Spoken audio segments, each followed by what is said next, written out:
Ladies and gentlemen, Bill Bekunda. I am an alcoholic in long-term recovery.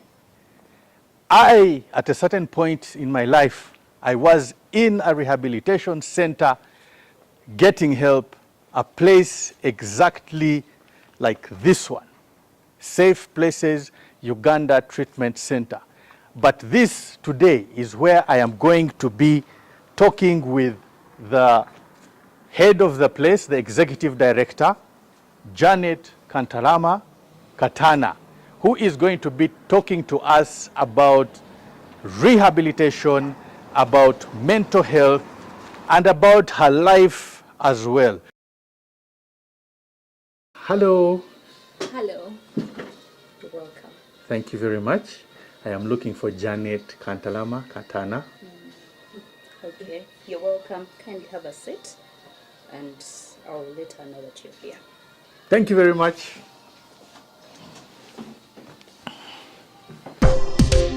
GTM, transforming lives.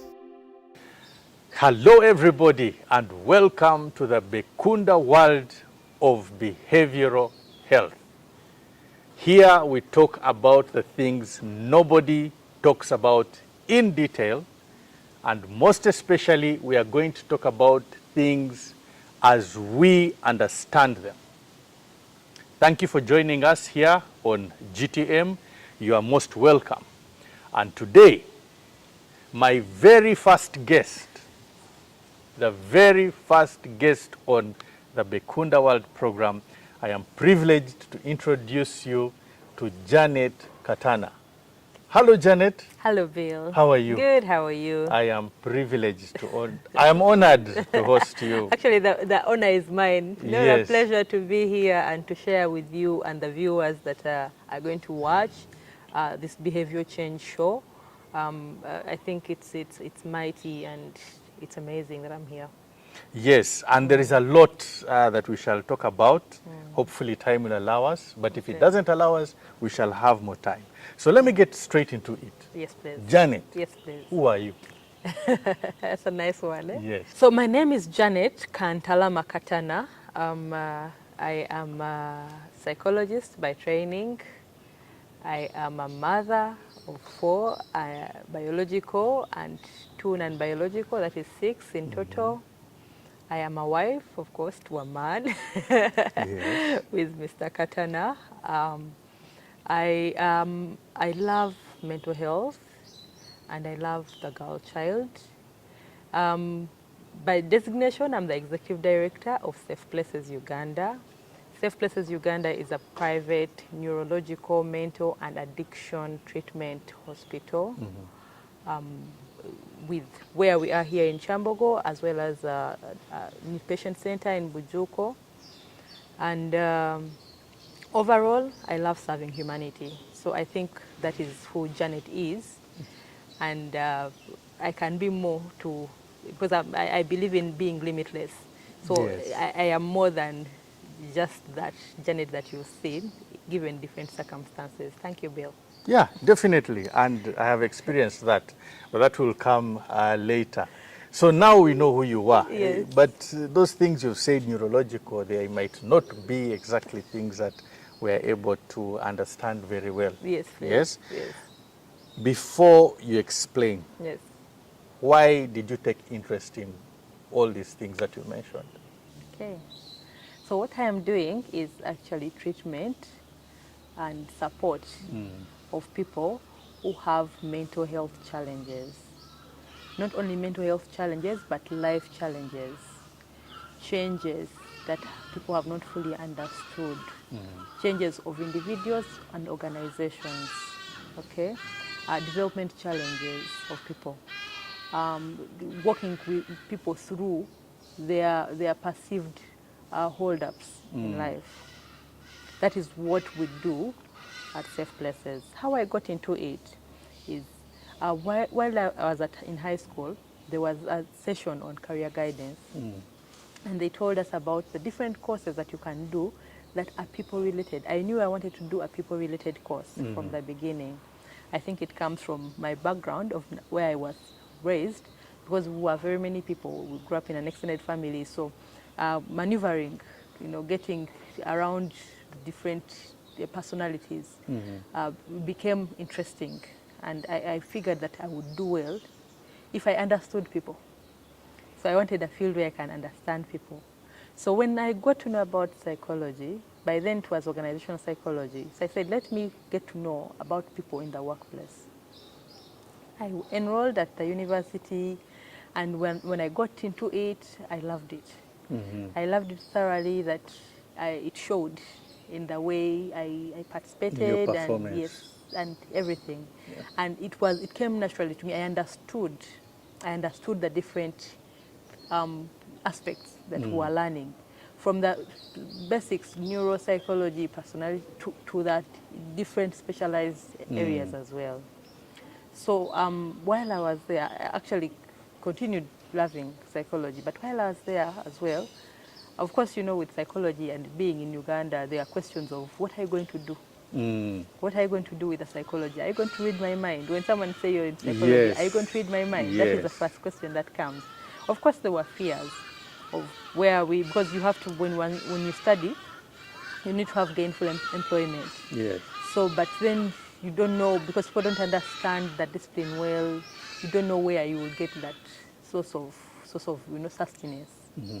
So when I left university, I went to an organization. I first went into a bank briefly, because when you just got out of university, you have to look around. You need money. Yeah, you don't have to, because now you've done with school. What next? Yes. So I went into a bank briefly, Standard Chartered by then. Then after that, I went into an organization, a consultancy that was dealing with people, recruiting, doing psychometric testing, doing organization development, and I was right home there, and I was okay because I was dealing with people, even people before I met them and after I've met them, interviewing. So basically trying to get the best fit for the different organizations. So I did that for a while, and then thereafter an opportunity came up from my professors actually at the university, because they knew my relationship with psychology. When the opportunity came about for me to do a master's in psychology, I just took it up. So I went and did my Master's of Science in Psychology on a partial scholarship from the university, at the University of Linné in Sweden. It then grounded my love for psychology. When you work on the people wellness, then everything else will be good and positive. So for example, if you're well, Bill, then you perform well at your workplace. If you're well, you'll be a good mother. If you're well, you'll be a good husband.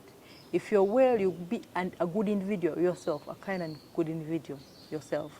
If you're well, you'll be a good student or a good teacher. Basically, you will have the levels of wellness that you need for you to function, to be well, to be productive for yourself and for the community. Community can be your home, or community can be the wider nation. When I got that and I saw the different places where actually they were applying psychology, and one of them was a clinical setting. It was a hospital setting. It was, the practice. And I was with a colleague of mine that I studied with, and we would talk about it. We would even, we got a placement into one of the places there. And we said, why don't we do something like this at home? It was just a why don't we? We can't do this. Yeah. So then we came back, and then, of course, when you come back, just like when you finish university, you have to get means. Yes. So also when I came back now, the next thing is, much as I have this big dream, I have to earn. I have to get life going. So I got into employment, still in my field, but in one part of the field, that is capacity building and training. And I was there for a number of years, 6, or thereabout, 6 coming to 7. And I still had the yearning to do that which we desired and I desired. Because I know that where there are people, then there is need to make people well. So that's how we got into Safe Places, and the start of Safe Places Uganda, and the beginning of mental health care, private mental health care and rehabilitation at Safe Places Uganda. Okay. Yes. Yes. Yeah, I know you will not stop because there's a lot to talk about that. Yes. But That's a very deep background. Yes. I mean, you've trotted the globe, you have had experience, and you have gotten here, and you've explained what it is you wanted to do. And that takes us now to the real question that people don't understand. And I will tell you why even before I ask the question. I had a conversation with somebody, and they told me that they don't have a mental health problem. They don't drink alcohol, they don't do drugs, so how can they have it? Mental health So what is problem. mental health? That is a very nice one, Yes. Dave. Because if everyone has a head, unless you're saying that your head doesn't have a brain, Yes. then you don't have mental health. Yes. Because each and every one of us has mental health. Mental health is basically just the way you think, the way you feel, and the way you behave. That is The way you think, the way you feel, and the way you behave. Okay? Yes. So that means every individual has mental health. So when the way you think, feel, and believe is compromised or is not functioning as it should be, then someone can say you have a challenge with your mental health. Okay, is that the same as happiness, sadness, or is it? Happiness is an emotion. Sadness is an emotion. Those are just one of the emotions, but there are several others. Anger is an emotion. Disgust is an emotion. Sadness is an emotion. So there are different emotions, okay? So you cannot say that happiness is, yes, that is part of the way you feel, Yes. part of your emotions, okay? Because I want people to understand it. Yes. And not just say, when you say mental health, someone thinks of a madman, the so-called madman, mad. And that's good because people mistake it for that, Yes. but it is not that. Now, what happens is once you have, when it's compromised, for example, when you're overly sad or you're overly happy or you're happy without cause or you're easily irritated and annoyed or, so when your emotions together with the way you think, for example, maybe you're thinking that people hate you or people want to come and, or you feel like you're the worst person on earth or you shouldn't be living. When your thinking is also compromised or is not okay, then you're having mental health challenges. But that doesn't make you the person running on the street. What makes you the person running on the street is untreated, or when you have those challenges over a period of time and they're not diagnosed or they're not found out and you do not get help or support for it, then you can go on to deteriorate. You can go deteriorating until you get into disorder. Until you get to that point. Yes, disorder or disease. Oh, okay. Okay. Let's stop it right there. Let's have a commercial break, and we will be right back. GTM, transforming lives. Welcome back from that short break, and again we are here with Janet, who is overqualified, as we have seen, with international influence on understanding the desire and the passion, and she has just explained to us what mental health is. Mental health is about how you feel, how you act, how you respond, and how it affects you. And so now this takes me back to you, Janet. Yes. Do you have mental health challenges? Yes, once in a while. Yes. Once in a while, I will be stressed up. Or once in a while, I might get into a little bit of fatigue, Or once in a while, I might get overly anxious. Yes, once in a while. You help others. Yes. How do you then help them? Okay. As Janet, let's talk about on an individual level, and then we can go to the clinical level. Okay. Yes. So because what happens is, what affects our mental health is the environment that we are in. And sometimes we are unable to control the environment that we are in. That, for example, if you have very many deadlines and you're unable to fix them and, to plan better, then they will definitely make you a little bit anxious when the deadlines are coming. Yes. Okay? So I will have a challenge with anxiety. I'll feel like I have no time to finish those things. Okay? So I am human. I will be stressed out. There will be stimuli coming from my environment. What then do I do to make sure that I safeguard myself from that? If it is work deadlines that often affect me, I plan better.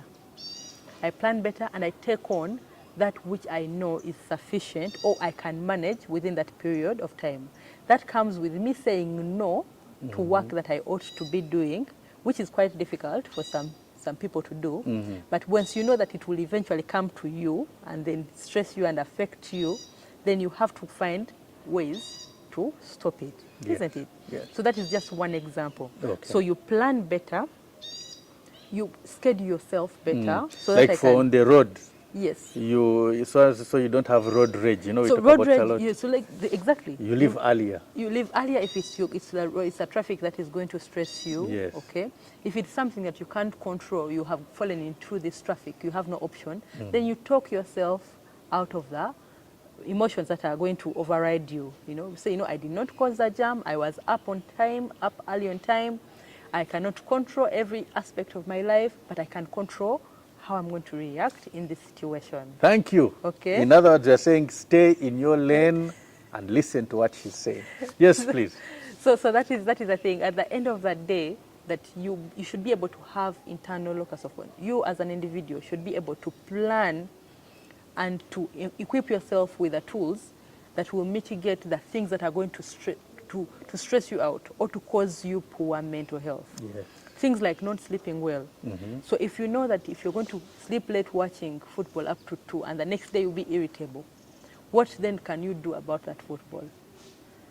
I'm just giving an example. Or watching movies. Very important. Maybe watch a movies. replay. So you'll be there in the morning at work and then you'll be irritable. Then it will cause bad relations with the people that you've either shouted at or people you have, then it will be compilation of problem after problem. Or probably you will not meet the deadline, or you do poor work, or you will not be cordial and kind and friendly to your family members. Then you have bad relationship, you answered me badly. So, you're piling on Small things that then become big things and then they overwhelm you and then you become stressed out overly, and then you can go into starting think. So if one thing goes wrong, then you start thinking another thing will go wrong, another thing will go wrong, and then the patterns are the the poor patterns of thinking come in, and then beliefs, concretized beliefs that are not good for you. So basically it's that which you can control. Yes. And then how does it now get complicated if that fails? You fail to compose yourself when you're driving. You fail to compose yourself probably at home. You can't sleep at night. You're disgruntled. You're bothered. What happens then? So maybe what I have to put out, Bill, that we have internal mechanisms that we've not been created as glass that will break, but we've been created with limits. But once the limits then are broken, then that is when we are in mental health disorder. Yes. That's when we get into disease. And we also have to put it out that there are also biological factors that can contribute to your ability to handle the environment. There are those which have biological aspect in it. That we could be two different people, face the same challenges, but I react to them differently from you, not because of my inability to assess and read, but it could be my existing genetic makeup. Okay. So that one is also there. But you see, it won't work in isolation. It won't only be the genetics. The genetics will interact with the environment. And then the environment, in the two of them, the nature and the nurture, then form the person that you are. Yes. Okay? So if a person says, well, then when you're unable to control that, the other thing is you seek help. Get support of where you can. It doesn't have to be professional support. It can be support of the community around you, the networks that you build. If it is working on the overwhelm, that too much going on, you have to do, get people to support you, to help you do these things, to lift up burden, some little bit of burden from you, okay? Then if that doesn't work, even if it's talking to a friend, even if it's talking to your partner, seeking actual support in the way of work or activity, then, and these things are still going on, then seek professional support. So professional support looks in the form of you seeing a psychiatrist or you seeing a psychologist, counselor, therapist. Okay. Those are the words that are out there. Yes. If it is in the area of recovery, there are recovery coaches, there are financial coaches. There are these people who are people management specialists, trained to be people management specialists. Okay? There are health professionals, and then there are those who are not necessarily health professionals. Yeah, even nutritionists. Yes, they're even... exactly. Now, let us concentrate on you. Okay. When you are going to help somebody who is overwhelmed, what do Okay. you do? Because we like to tell people, go seek professional help. Yes. But then they don't even understand what professional help, what, if I come to see Janet or if I go to see a psychiatrist, Yes. what is it going to help me? Are they going to put me on medication? Are they going to confuse me? Are they going to read my mind like you said No, earlier? no, they won't read their mind. Yes. They will have conversations. You know, it is talk therapy. It starts with talk therapy, having conversations, trying to understand this person, trying to understand the patterns in their lives, trying to understand what they are not piecing together. That you be there as an objective voice, as an unbiased person, to help a person unravel. Just basically, Bill, you come to me with these things that have failed to add up, okay? And then we try to add them up together. I'm not going to give you solutions, but together we're going to find solutions to Okay. this. And then you will have to do the work for you to then get, because then when it's empowering you with tools Yes. to do the work Okay. eventually for yourself. So it's basically when a person comes, it's just, I always tell people, come for a conversation. Yes. Come and talk to someone who will probably add you another way of thinking, guide you in another way. You've been thinking about this same challenge and you see it in a new perspective, or actually even investigate the way you've been thinking about it to completion. Okay? So basically, that is a person. It is not that. Of course, there are tools that we can employ if there's need to actually ascertain challenges. There are tools that we use. Tools means like set questionnaires. Tool means that there are things that we follow, Yes, yes. that have been scientifically investigated and proved and put out there. Yes. To check on the level, maybe if you're thinking of you want to take yourself out of life, Okay. then I have to investigate at what level are your thoughts. I'll follow a tool that I'll apply. Okay. And then So when find does out. medication come in, or how does it apply? So- Because many people that's what they think about. So there are different professionals in the mental health area. Yes. And I want to also put it out there that the only person that can prescribe medication is a psychiatrist. You've heard that, only a psychiatrist, That not a is- pharmacist, yes. not a psychologist. Yes, Yes. that is a psychiatrist. So a psychiatrist, so here is the person who will come and see, I don't know which profession I'm seeing. If you have a conversation with a psychologist, then I realize that talk therapy or these other therapies will not be able to effectively, or that there are things that are not, I'll have to refer to the psychologist. Yes. I mean the psychiatrist. Okay, now I think I'm going to put it better. Yes. Somebody has realized that they need help, or somebody else has the need for help, right? So they have decided to come to safe places. So what happens? So when they come to safe places, the first person they see is a psychiatrist. That is the order. And what does he do? So the psychiatrist will review and assess the person Okay. to see where the challenge is. Then they will see if there is a clear diagnosis, or they find the diagnosis Yes. or the challenge. Okay. If it's a challenge that needs medication, then the psychiatrist will prescribe. But it's usually not only medication, because we believe in the biopsychosocial model. It's Yes. medication and then the brain and the workings of the brain. Talking okay? to them, talk therapy. Yes, that. So the psychotherapy bit of it. So the psychiatrist will then propose to the patient a treatment plan. How are we handling this challenge? How do we handle it? Then it will be that maybe if it's severe or mild, to the other scale, the other end of the scale, it will be medication. And the medication will be for a while, not very long, so that the person is in a better frame to then work on the challenges with a psychotherapist. Okay. So the psychiatrist will then refer to the psychologist, still at safe places. So it is, doctor, this and this is what we are working on, and for now, you're going to be on this medication to help you with this and this and this, and then after this, you're going to start your psychotherapy with this person. Then the doctor gets the psychotherapist, introduce you to the client, and say, after your review, the next review, then you will be continuing with your care with this person. So this person also starts afresh They will just read the files on the client and get a brief from the psychiatrist, but then they will also get their own history from this person. Take history from this person and then continue with the care, the things that they are working on, the different objectives for the care. Okay, so that is one route. So where there is no medication and the psychiatrist thinks that this person can do psychotherapy, then they will do an immediate handover and say, this is what I have realized is the challenge, and this challenge can be worked on in this way, that is treatment planning. Then this person can be able to handle this. Hand over to the psychologist, psychologist is briefed, and then they also take their own story from the person, and then they continue. Okay. So if a person comes and they specifically want, say, I want to talk, I don't want to talk to a psychiatrist, but I want to talk to a psychologist. I know I want therapy, I want to talk to someone. That is okay. The therapist will come in, the psychotherapist, psychologist will come and see this person, talk to them, okay?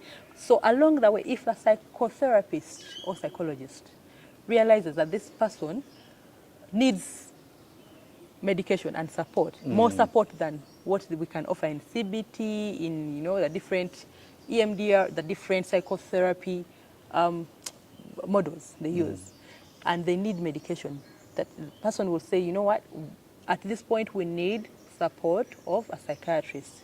We need to make a consult and get their opinion. Okay. Then go to the psychiatrist. So they work together. Yes. Together, You cannot say it is one person. There are those which will be at a level where they need medication. There will be those who don't need medication. There are those who will need both. Okay. And most of them need both. Exactly. So the question I would ask is, does it work? Yes. Have you seen it working? Yes, Bill.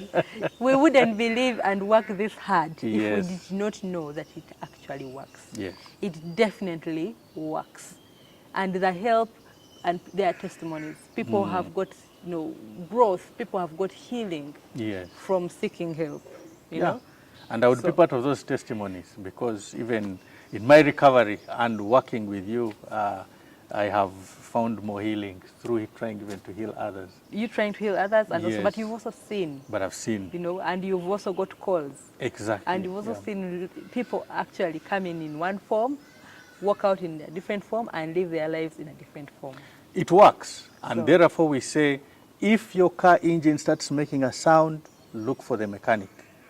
If something doesn't seem right about your loved one, seek the professional. Thank you very much. Let's take a break and we'll be right back. GTM, transforming lives.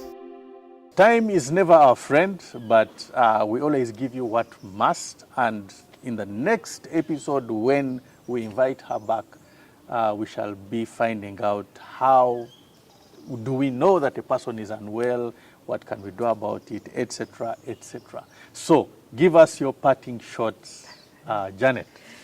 First of all, thank you very much, Bill, for this initiative.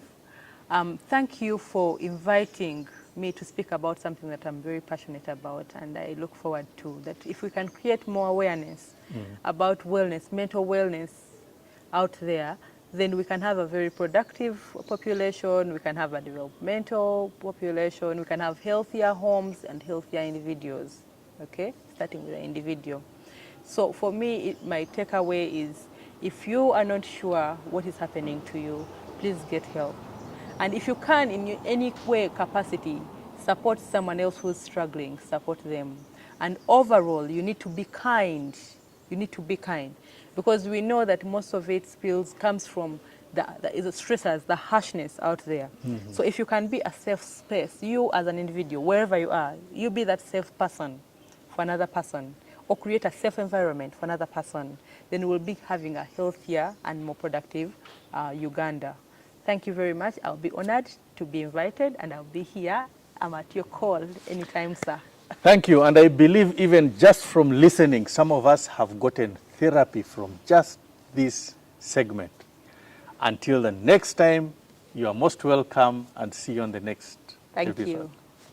Thank you all for watching the Bekunda World of Behavioral Health. You have heard, you have listened, and you know what to do.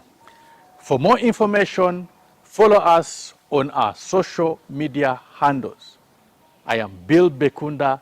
Thank you for watching, and see you next week.